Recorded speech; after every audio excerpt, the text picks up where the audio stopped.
Radhe Radhe. Welcome back to Bhakti Puja. आज हम जानेंगे 18वां अध्याय वैशाख मास के महत्व का। व्याध बोला, हे मुने, मुझे पापी और दुष्ट बुद्धि पर आपने दया की। हे साधु, मैं आपका शिष्य हूँ, मेरे ऊपर दया करके ऐसा उपदेश दीजिए कि जिससे फिर मेरी बुद्धि दुष्ट हो, अनर्थ कार्य करने में प्रवृत्त न हो। व्याध की ऐसी बातें सुन शंख मुनि बोले, हे व्याध, यहाँ धूप बहुत सताती है, न यहाँ छाया है न पानी, कहीं दूसरी छाया की जगह में चलकर जल पीकर स्वस्थ चित्त हो तेरे सामने विष्णु भगवान के माधव मास का महत्व जो पाप नाशक है वर्णन करूंगा। मुनि की यह बातें सुन व्याध वहाँ से थोड़ी दूर पर एक निर्मल सरोवर पर ले गया, जहाँ पर जल के जीव बगुला, राजहंस आदि तथा मगरमच्छ आदि सरोवर में शोभा दे रहे हैं तथा कुमुदिनी, कोकनंद आदि अनेक प्रकार के कमल शोभा दे रहे हैं। भोरे गुंजार रहे हैं, पक्षी कलवर कर रहे हैं, किनारे पर बांस के वृक्ष तथा बड़, कदम्ब, इमली तथा सुगंधित वृक्ष आदि चारों ओर सुशोभित हो रहे हैं। वन के हाथी, हिरण, शुकर, सेन, सुर, गाय, खच्चर आदि विचर रहे हैं। बंदर, लंगूर आदि छलांग मार रहे हैं। प्रचंड पवन के वेग से वृक्ष झुक रहे हैं। मुनि ने उस रमणीक सरोवर में जाकर स्नान किया और वस्त्र धारण कर नित्य कर्म पूजा आदि से निश्चिंत हो फल खाए। फिर शंख मुनि सुख पूर्वक बैठ व्याध से पूछने लगे कि तुम कौन से धर्म को सुनने की इच्छा करते हो। धर्म बहुत है और उनके करने की विधि भी अलग अलग है। इसमें से वैशाख धर्म थोड़ा है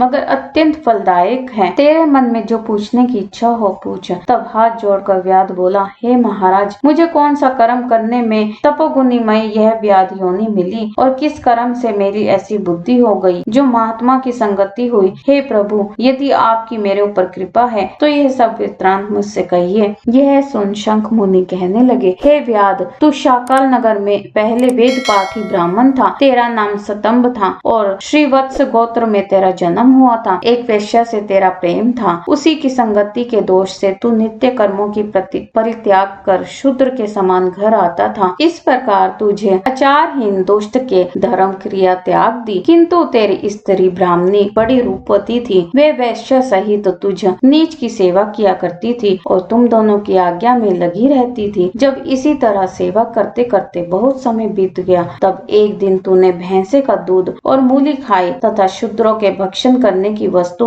निष्पाव और तिल खाए। इस आपत्य भोजन से तुझे दस्त और वमन होने लगी और दारुण बगंदर रोग हो गया, जिससे घोर वेदना होने लगी। जब तक घर में धन रहा तब तक वैश्या भी वहीं रही। फिर सब धन को लेकर घर छोड़कर चली गई तो तुझे घोर घृणा उत्पन्न हुई और रोग से अत्यंत दुखी हो तीन वाणी से व्याकुल चित्त रोता हुआ ब्राह्मणी से कहने लगा, तू मेरी रक्षा कर। हे सुंदरी, मुझ पापी ने तेरा कुछ भी उपकार नहीं किया। जो गृहस्थ प्राणी अपनी भार्या का मान नहीं करते वे 15 जन्म पर्यंत नपुंसक होते हैं। हे महाभागे, रात दिन साधु महात्माओं से निंदित हो तेरी अवज्ञा करने से मैं पाप योनि में पड़ूंगा। मैं तेरे विनीत भाव पर भी क्रोध के मारे जलता हूँ। जब उसके स्वामी ने ऐसा कहा तो वह हाथ जोड़कर बोली, हे कांत, तुम मेरे प्रति दीनता तथा लज्जा मत करो। मैंने आपके ऊपर कभी क्रोध नहीं किया है। मैंने पूर्व जन्म में पाप किए हैं, उनके भोगने में कुछ दुख नहीं है। ऐसे दुखों को सहन करे वही साध्वी स्त्री और उत्तम पुरुष है। अपने पिता और भाइयों से धन लाकर वह शीर्षाई विष्णु भगवान की पूजा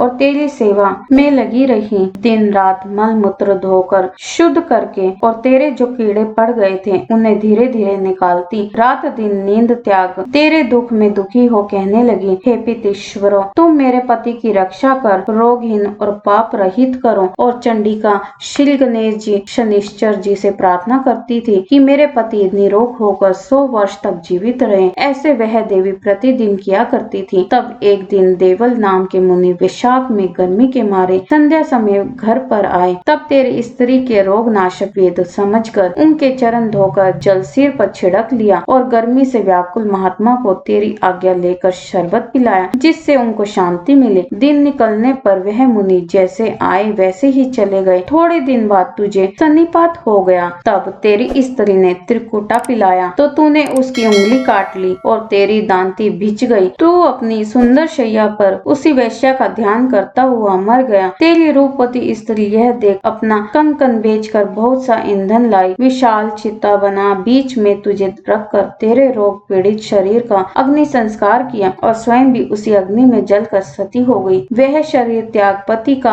आलिंगन कर सुनकर तत्काल विष्णु लोक को चली गई। वैशाख में पानी का दान करने और चरण धोकर जल सिर पर छिड़कने से योगियों की सी दुर्लभ गति उसे मिल गई और तूने समस्त पापों से छूटने पर भी अंत काल में वैश्य का स्मरण करने से देह त्याग कर घोर व्याध का जन्म धारण किया। तुझे सदा हिंसा प्यारी है और चित्त में सदा उद्वेग रहता है। तूने वैशाख में शरबत पान कराने की आज्ञा दी और मुनि के चरण धोने कर पाप नाशक जल मस्तक पर छिड़का। उससे तेरी ऐसी बुद्धि हुई और सत्संगति प्राप्त हुई जिससे तूने संपूर्ण सुखों के हेतु धर्म पूछे। इस प्रकार तेरे पूर्व जन्म के किए हुए जो पाप और पुण्य कर्म मैंने दिव्य दृष्टि से देखे वे सब तुझे बतलाए और जो कुछ तुझे गुप्त वार्ता पूछनी हो वह तो पूछ। तेरा मन शुद्ध हो गया है। हे महामते तेरा कल्याण हो। राधे राधे। ओम नमो भगवते वासुदेवाय। यहीं पर हमारा 18वां अध्याय समाप्त होता है। अगर आपको 19वां अध्याय भी सुनना है तो आप हमारे चैनल पे नए हो तो हमारे चैनल को लाइक शेयर एंड सब्सक्राइब करना ना भूले। #भक्ति पूजा और वैशाख मास की प्लेलिस्ट का लिंक मैं आपको डिस्क्रिप्शन बॉक्स में दे रही हूँ, वहां से जाके आप चेक कर सकते हो। जय माता।